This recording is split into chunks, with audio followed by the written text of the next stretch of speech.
What's going on, guys? Eric here with driverlineup.com, world's okayest steering wheel holder. Checking in with you guys from the backyard. It is so nice out right now. My lighting's not great out here. And I'm using a new camera. For those of you who don't yet know, I've got the Osmo Action. I highly recommend this camera. I'm actually going to do a review on this soon, and I'll kind of give you some details about the camera. Half the price of a GoPro. It's freaking awesome. Anyway, so in a live last night, which today I think is Friday, maybe, so it would have been Thursday night, maybe. I'm not even sure what day it is anymore. I told you guys that I was going to talk about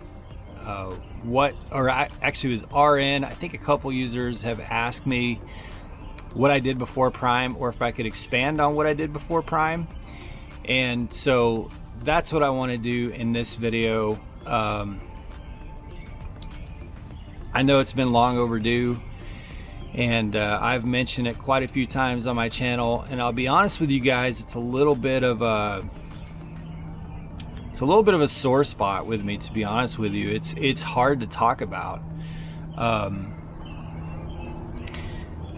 I had in the couple years, and by the way, before I get into this, I do have a full, like a long form explanation of what I did, as well as a link to the movie I'm going to talk about, and a lot of pictures of production that I'm going to link to down below in the description. Please take a minute to open that up and go read that and leave me some comments over there. I'd love to hear your thoughts, and to hear what you did before you became a truck driver, or if you're at Prime, became a Prime driver, or what you do now if you're coming to Prime. So over the last probably 12 to 13 years, I think, I've done a lot of work that revolved around two primary professions, I guess you could say. One is internet architecture, digital architecture. I've written a lot of code in my life, far more code than I could ever possibly want to. Not that I'm like, I don't write in Python and all that crap, but as far as like PHP, just your basic like HTML, CSS, that kind of stuff, really good at that. And building platforms online, very good with graphic communication. I actually took some school for graphic communication. I didn't graduate college. I just went to college to take some classes that I wanted. I was too busy making money back then. So that's why I'm able to build my own web platforms, my own applications. And then the second side is all realms of communication. I've done everything from writing press releases for big organizations, doing public relations for big organizations, press releases for members of candidates that are running for political office, doing public relations for them. So crafting narratives and messaging, basically storytelling, strategic storytelling, was the other side of it. That was the second track of what I've done professionally over the last 13 years. And about 2 years before I came to Prime, and I came to Prime, I think February, March of somewhere in there of 2019. About 2 years before that, I got the opportunity to do something big, and that was so I had, and I talk about this again in that long form post, but I lived in downtown Chicago in a high rise, and I was a part of the rat race, just trains to and from work every day, and just in a hamster wheel, really, and was at a pretty low place in life, mentally, and I just wanted to unplug from it. I just wanted to run from it. And so the decision was to get out in a recreational vehicle got into a 36-foot Class A, 1300 watts of solar on top, 400 amp hours of lithium batteries, and just went off grid. Just went out into BLM land and campgrounds, rest areas, wherever, you know, and lived that way. And it was amazing. It was an amazing experience. It opened my eyes up to a lot of things. And at the very beginning of that, realized that there's hundreds of thousands of other people who do the same thing. So decided to take all my expertise and experience and just go for it and make a feature-length movie, documentary. I had done a lot of studio work in the years before that. I had made TV ads for various organizations, political candidates, things like that.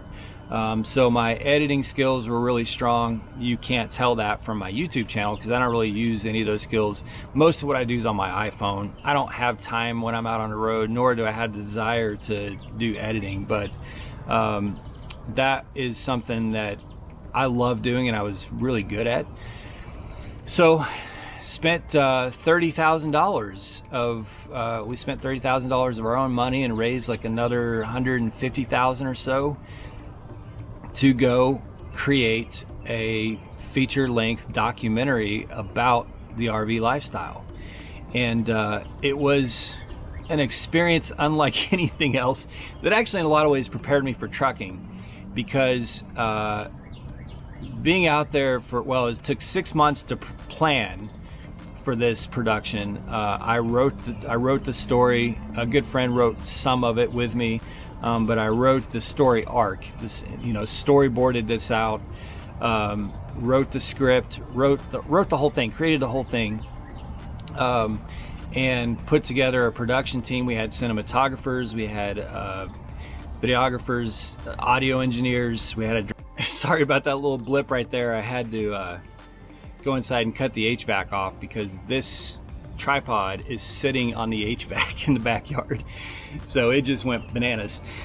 So anyway, we had, you know, a full production team, and for I think about 6 months just went on this grueling, like words can't even describe again, there's a lot of pictures. I posted a lot of pictures. I'll put some pictures up here while I'm talking as well of that production process. 115 degree heat, extreme wind, just out in very remote areas.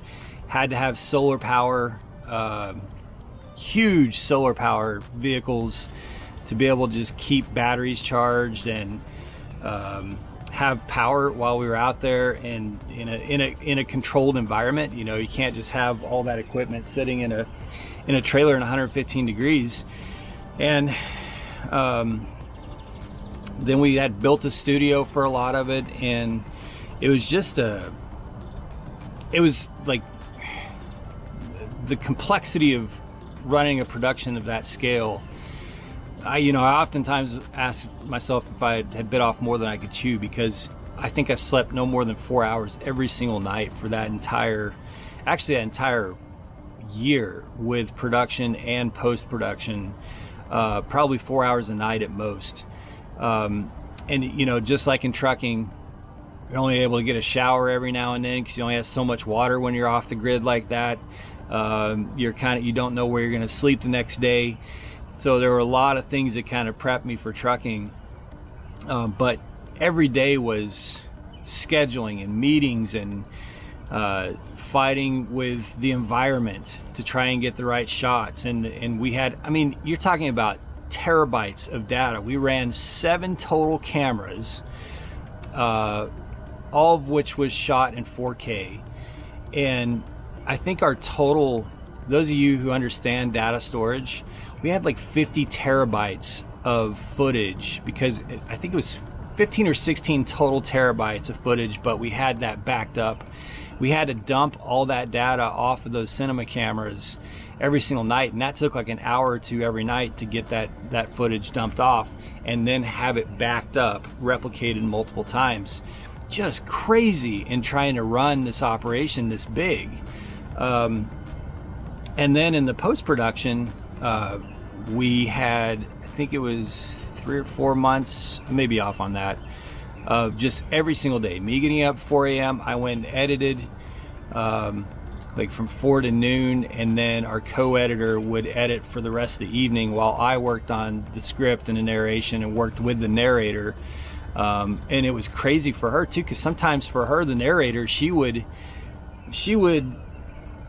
do some days like 10 sentences, you know, because we're trying to edit segments of this film and we're changing things on the fly. And some days we'd have like a good 6 or 7 minutes of narration that she had to do, and then the next day we'd only have 6 or 7 sentences. But she had to come back every single day and go listen to the previous 10 days, because she had to match the same cadence, the same volume, the same tone, the same seriousness or happiness of the footage that we had edited the days before. It's a hugely complex process.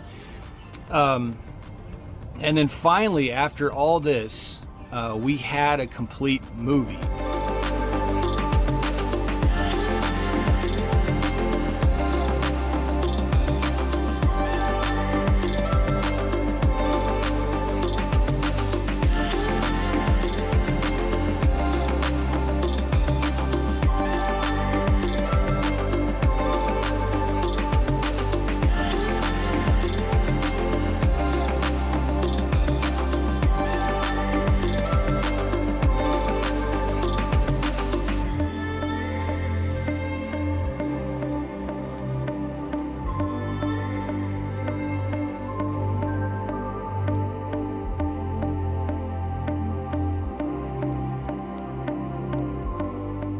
And as I said in the post that's linked down below, at that point I'm like, is this even good? Does this even make sense? Is anyone going to understand this? Because I was so, you know, devoted to the story, and I was so engulfed in the story. I had lived nothing but this script, this story arc for over a year. Like, that was what I thought the minute I got up, and that's the last thing I thought about when I finally fell asleep, was piecing together this massive, of course it's only 85 minutes at the end of the thing, but throughout this whole process, it's just this huge production. And this is low budget too. We're talking about like 200 grand. We did end up getting our final movie. I am linking to it down below. I was the executive producer, the creator and executive producer of this documentary. It's been seen almost 1 million times on YouTube. And why is it on YouTube? Well, that's how I transitioned to Prime Inc. One of the big lessons of that whole process is that you have to have a good short-term plan and a good long-term plan. And with that production, I had no long-term plan. And it was it was accomplishing one of the greatest things I've ever done in my life, making a feature-length movie, while at the same time accomplishing utter financial collapse, because there was no business model underneath it. I think the thought was, well, we could go sell it to a distribution service, you know, maybe get to Netflix or something like that. But all of that requires attorneys, and it requires travel, and it requires film festivals and things like that. And after this whole thing, we just didn't have any money. We sunk like our last $10,000 into just finishing it up, doing the premiere. We had a big premiere in Texas that was sold out, and that was an amazing experience. And then after that premiere, we were bankrupt. I mean, just absolutely financially devastated, to the point where we hardly had gas money to get back to a family property where we could park the RV and figure out what to do next. So that's why it's kind of a sore spot to talk about this, because, and I actually this morning at about 2 o'clock this morning, I sat down and I watched the movie again, because I knew I was going to make this video today, and just kind of reflecting on the difficulties that we as a production team went through, that Jenna and I went through, just reflecting on all the challenges that we were able to overcome, and create something that is really kind of art in terms of telling this big story in 85 minutes. Such a great accomplishment that I can look at, and I can go watch that right now as I'm a driver at 2 o'clock in the morning, watch that and think, oh my gosh, like I made this. But then that led, that same thing is what destroyed me financially. It's just hard, I want to be so proud of that work and what we did and what we were able to accomplish. At the same time, it's just hard to think that put us in such a bad place in life. So the lesson that I learned from that certainly is have a long-term plan. And I absolutely apply that in everything we do while driving for Prime. Right now we're kind of operating under our current plan for this year. We're looking at and setting the framework in motion for our plan next year, for our plan in 2025. And we're thinking well ahead because we are not going to make the same mistake that we made. But I will get back into long form production. I'm not going to leave Prime, but I'm going to find ways to do that because that's what I love the most. I love telling epic stories. And I think there's so many at Prime. That's why I was on the phone with Kiersey earlier today, and I was telling her, one of the reasons that I do shout outs for brand new drivers is because a lot of you that are coming to Prime, your stories are incredible to me. The story can be so inspiring and powerful and can change someone's life. I found videos when I was at that lowest point in my life between producing a movie and coming to Prime. I found videos on YouTube that were telling me, hey, maybe trucking, because we'd stayed at rest areas, we had gone through this not being able to shower every day, this not knowing where you're going to sleep the next day, and we had a lot of difficulties with some of the people that we worked with. We got stabbed in the back, we had trust issues with people, and we just wanted to depend on ourselves and rely on ourselves and have something we could do that would get us back on top financially, that would allow us to keep living that way. And it was stories on YouTube, stories that we found of others that had gone through, not similar in terms of their background and what they did as a profession, but in terms of being just completely broken financially, and a trucking career of all things is what helped them claw out of that.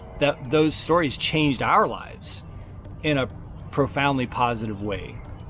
So the power of a story is incredible, and that's what I want to get back to. I'm going to massage that into my long-term plan. You can't tell it all on YouTube because I put no effort into, first of all, I'm terrible with lighting and audio and all that stuff, where I love, I don't want to, when I'm making long form content, I don't want to go out and deal with lighting and cameras and lenses and data and audio engineering and mics and all. It's not my world. I hate hardware. I hate I hate filming. I don't even like talking to a camera. But you bring me all that stuff and tell me to piece together a story on an editing suite, man, I'm there. That's what I love, and I want to get back to that on YouTube. I just open up my camera or my phone or this camera, share some stuff with you guys every day, and throw it up on YouTube real quick, and hope that you enjoy the story, and hope the story can kind of help you in a positive way. But anyway, yeah, we were on the verge of total collapse in January of 2019. Terrible place to be financially. I'm talking about how are we going to feed Remy? And Remy was just a puppy at the time. How are we going to take care of our dog? We have had this beautiful puppy that we loved. That's how broke we were. That $200 they loan you during PSD, when I had made the decision to come to Prime, that $200 was absolutely critical. you know. And I know a lot of you can relate to this, but that's how down we were financially.